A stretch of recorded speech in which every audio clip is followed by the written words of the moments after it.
Senyum dinilai sedekah. Jadi orang yang bahagia itu orang yang banyak senyum. Makin banyak senyum berarti makin bahagia hidupnya. Tapi jangan pula senyum-senyum sendiri di jalan kan? Iya.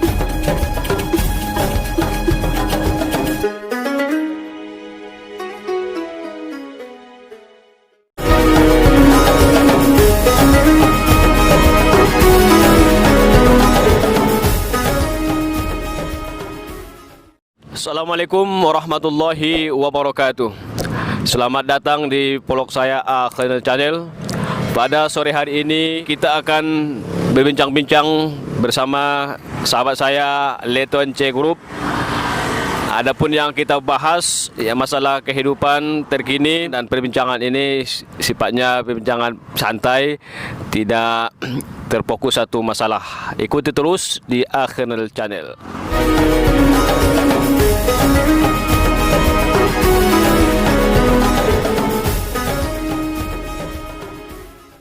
Assalamualaikum Ustadz Mahdi. Waalaikumsalam warahmatullahi wabarakatuh. Bagaimana keadaan pada sore hari ini? Alhamdulillah keadaan sore hari ini seperti yang sahabat-sahabat Akhir Channel saksikan. Insya Allah dalam keadaan sehat walafiat dan tetap berbahagia. Alhamdulillah bahagia ya. Alhamdulillah. Bagaimana kalau kita sore hari ini sambil duduk berbincang-bincang tentang bagaimana supaya hidup ini bahagia dan menjalaninya tenang, tidak ada pun rintangan tapi bisa kita hadapi rintangan ini. Menurut Ustadz Mahdi bagaimana? Jadi apabila kita berbicara tentang bahagia, tentu kita akan berbicara tentang masalah yang sangat luas. Karena pada hakikatnya kita hidup di atas dunia ini tidak lain dan tidak bukan memang ingin mencari kebahagiaan. Walaupun tidak semua orang merasakannya. Seperti itu kira-kira. Menurut Ustadz Mahdi, apa sih makna sesungguhnya tentang bahagia ini? Apabila kita ingin mendefinisikan bahagia, semua orang berbeda maknanya. Jadi bahagia ini sifatnya relatif. Kenapa saya katakan relatif? Karena bahagia menurut saya belum tentu bahagia menurut orang lain. Karena setiap orang bahagianya berbeda. Contohnya kita buat anak kecil tentu berbeda bahagianya dengan anak yang remaja. Remaja tentu bahagianya berbeda dengan orang tua. Jadi apabila kita mendefinisikan kebahagiaan itu, maka maknanya sangat luas. Tetapi kalau kita ingin mensederhanakan, bahagia ini mudah. Apa mudahnya dan bagaimana cara mendefinisikannya biar mudah?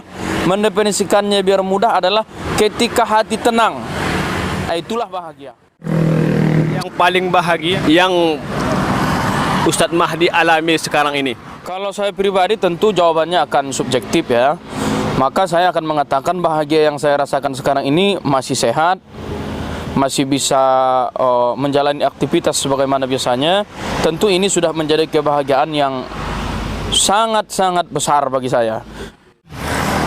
Menurut Ustadz Mahdi, bagaimana kiat-kiat untuk menggapai kebahagiaan di dunia dan kebahagiaan di akhirat?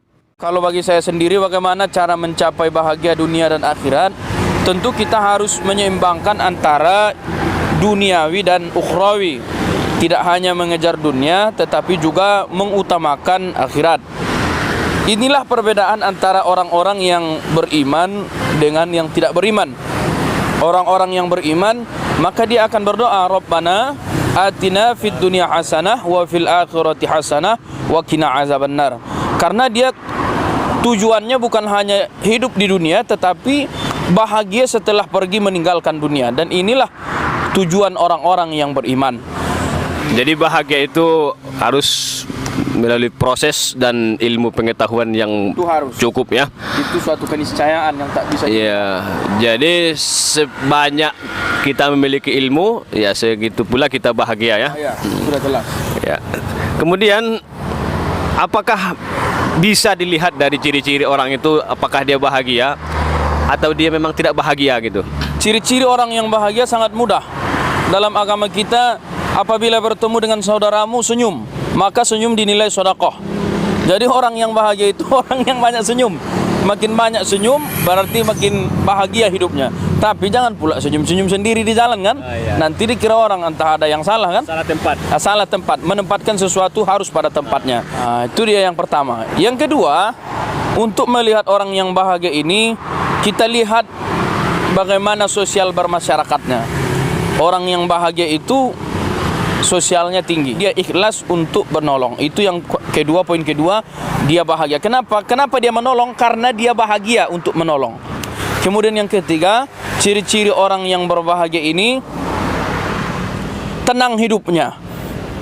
Ketika orang lain sudah susah, dia tenang. Kenapa? Sudah tersimpan di dalam hatinya sifat qanaah. Merasa cukup dia. Itu orang yang bahagia tuh. Orang yang qanaah, berapapun Allah berikan kepadanya rezeki, dia mensyukuri, dan syukur itulah yang menimbulkan kebahagiaan. Sering senyum ya. Yang pertama tandanya senyum. Jadi senyum itu memang gambaran pertama. Gambaran hati yang paling dalam ya. Memang tidak bisa dibuat-buat. Kalau memang kita susah, nggak bisa senyum ya. Bagaimanapun kita dipaksa senyum, nggak bisa senyum. Dan senyum pasti berbeda. Oh iya iya. Kemudian suka berbagi ya. Iya benar. Itu artinya maknanya bersyukur ya, banyak mensyukuri nikmat pemberian Allah Subhanahu wa taala. Kemudian apakah menurut Ustaz Mahdi ada trik-trik untuk menata hidup ini walaupun kita susah, pekerjaan payah, uang tidak ada, tapi kita bisa melaluinya dengan senang dan bahagia. Bagaimana itu? Trik dan tipsnya sudah diberikan Nabi kita 1400 tahun yang lalu. Bagaimana konsepnya? Unzur ila man huwa asfala minkum wala tanzur ila man huwa fawqakum. Kalau urusan dunia jangan lihat ke atas, kata Nabi, lihat ke bawah. Makanya ketika kita memilih teman, jangan pilih teman yang kaya-kaya semua. Sesekali bergaullah dengan kita yang miskin-miskin nih kan. Yang kedua, apabila kita ingin menata hidup agar tetap bahagia, itu yang tadi, menanamkan sifat qanaah, merasa cukup. Merasa cukup itu bukan kita putus asa, tetapi merasa cukup itu kita bersyukur atas segala nikmat yang diberikan Allah Subhanahu wa taala. Itulah. Iya. Alhamdulillah, mudah-mudahan sudah terjawab dan bisa diambil manfaatnya. Dan seterusnya, kenapa ada orang susah walaupun kenyataannya dia banyak uangnya, anak-anaknya sukses semuanya, tapi selalu senantiasa mengeluh? Apakah memang ini karena tidak qanaah atau memang merasa kurang apa yang dia miliki atau tidak berkah hidupnya? Banyak orang gagal bahagia karena memberikan kunci bahagianya kepada orang lain. Ini bahaya.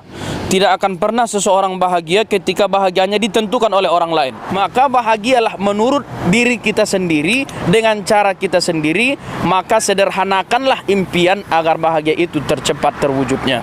Dia sudah punya harta misalnya tadi, sudah anaknya sukses tapi belum bahagia. Ternyata disinilah buktinya kalau bahagia itu tidak bisa diukur dengan harta. Ternyata ada orang tua yang tinggal di gubuk reot di pinggir sungai, bahagia dia. Kenapa? Hatinya hidup. Hatinya hidup. Bagaimana cara menghidupkan hati?